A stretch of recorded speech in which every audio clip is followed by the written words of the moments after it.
खोपड़ी का जंगल रात का अंधेरा गहराता जा रहा था। आसमान में चांद धुंधला सा दिख रहा था और जंगल में एक अजीब सी सन्नाटा फैली हुई थी। राजन, एक युवा वन्य जीव विशेषज्ञ, जंगल की गहराइयों में एक नई प्रजाति की खोज के लिए आया था। गांव वालों ने उसे इस जंगल के बारे में चेताया था, लेकिन वह अपनी जिज्ञासा को रोक नहीं सका। गांव वालों का मानना था कि इस जंगल में जाने वाला कोई भी व्यक्ति वापस नहीं लौटता। लोग इसे खोपड़ी का जंगल कहते थे, क्योंकि जो लोग गायब हो जाते थे उनकी सिर्फ खोपड़ियां ही जंगल के किनारे पाई जाती थीं। राजन ने इन बातों को सिर्फ लोक कथाएं समझकर अनदेखा कर दिया और अपने खोज पर निकल पड़ा। वह अपने साथ एक टॉर्च, कैमरा और कुछ खाना लेकर जंगल के भीतर गया। कुछ दूर चलने के बाद ही उसे महसूस हुआ कि यह जंगल सामान्य जंगलों जैसा नहीं। हवा में अजीब सी ठंडक थी और हर पेड़ की डाल पर उसे खोपड़ी जैसी आकृतियां दिखने लगीं। थोड़ी देर बाद राजन को ऐसा लगा जैसे कोई उसके पीछे चल रहा हो। उसने पीछे मुड़कर देखा, लेकिन वहां कोई नहीं था। फिर भी उसे ऐसा महसूस हुआ कि उसे कोई देख रहा है। उसके कदम धीरे धीरे भारी होते जा रहे थे और उसकी सांसें तेज हो रही थीं। अचानक एक अजीब सी आवाज आई, जैसे किसी ने जोर से चीख लगाई हो। राजन का दिल जोर से धड़कने लगा। उसने अपने कदम और तेज कर दिए, लेकिन जितनी तेजी से वह भागता, आवाज और पास आती जाती। तभी उसके सामने एक पेड़ पर लटकती हुई खोपड़ी दिखाई दी। वह खोपड़ी अचानक हिलने लगी और उसकी आंखों से खून बहने लगा। राजन का शरीर सिहर उठा और उसकी टॉर्च की रोशनी एकदम बुझ गई। अब चारों ओर घना अंधकार था। वह भागने की कोशिश कर रहा था, लेकिन उसके पैरों ने जैसे काम करना बंद कर दिया था। तभी उसके कानों में एक फुसफुसाती हुई आवाज आई, तुम भी हमारी तरह बन जाओगे। राजन ने इधर उधर देखा, लेकिन वहां कोई नहीं था। वह बुरी तरह से डर चुका था। अचानक उसके चारों ओर खोपड़ियों का ढेर बनने लगा और वे सब उसकी ओर बढ़ने लगीं। उसकी चीखें जंगल में गूंजने लगीं, लेकिन कोई उसे सुनने वाला नहीं था। वह खोपड़ियों के बीच फंस गया और धीरे धीरे उनकी पकड़ में आने लगा। सुबह जब गांव वाले जंगल के किनारे पहुंचे तो उन्हें राजन की खोपड़ी वहीं पड़ी मिली जहां से उसने जंगल में प्रवेश किया था। खोपड़ी का जंगल अब एक और आत्मा को अपने अंदर समा चुका था।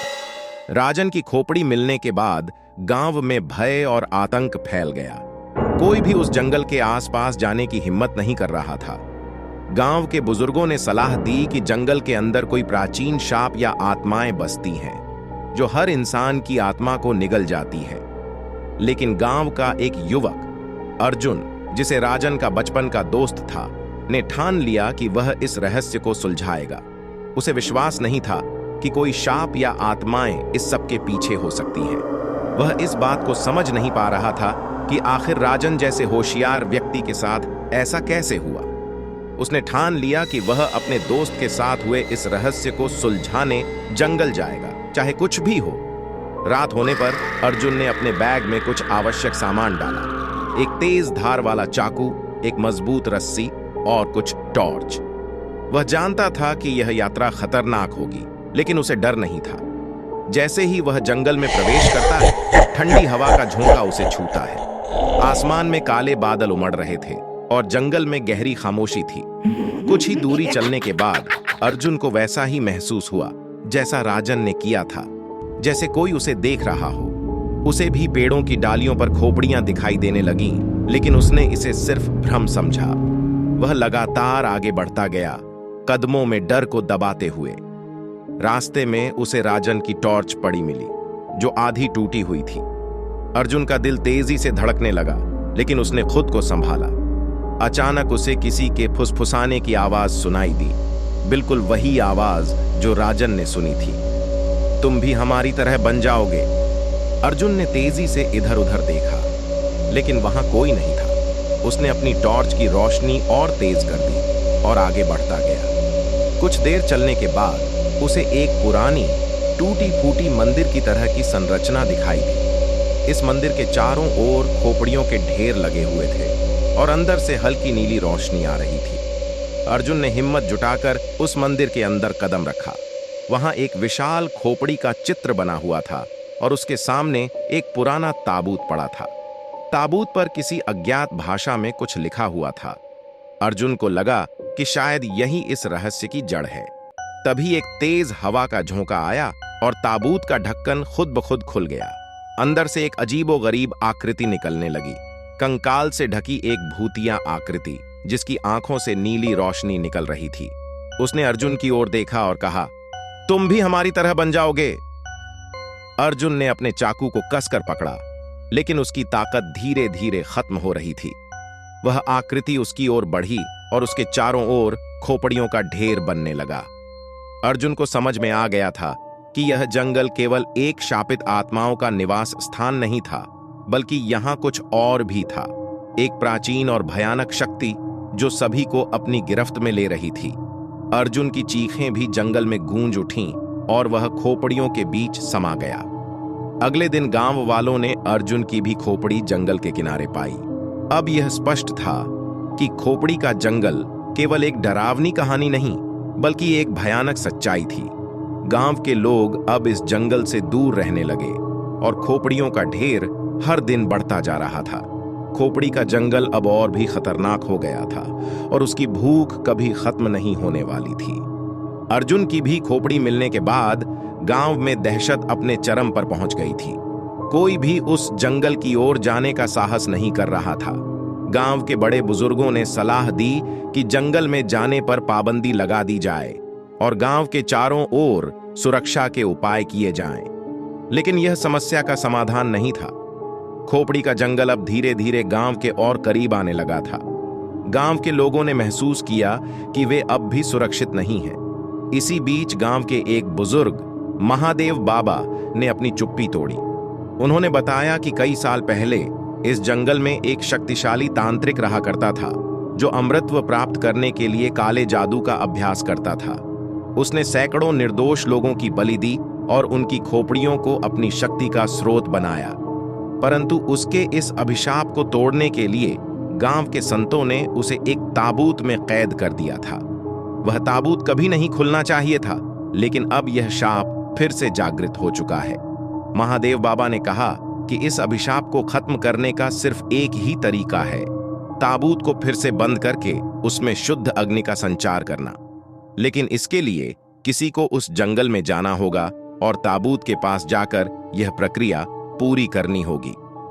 गांव के लोग इस प्रस्ताव से डरे हुए थे, क्योंकि अब तक जो भी जंगल में गया था वापस नहीं लौटा। लेकिन फिर एक व्यक्ति सामने आया। यह कोई और नहीं बल्कि अर्जुन का छोटा भाई वीरेंद्र था। उसने ठान लिया कि वह इस अभिशाप को खत्म करेगा और अपने भाई व दोस्त की मौत का बदला लेगा।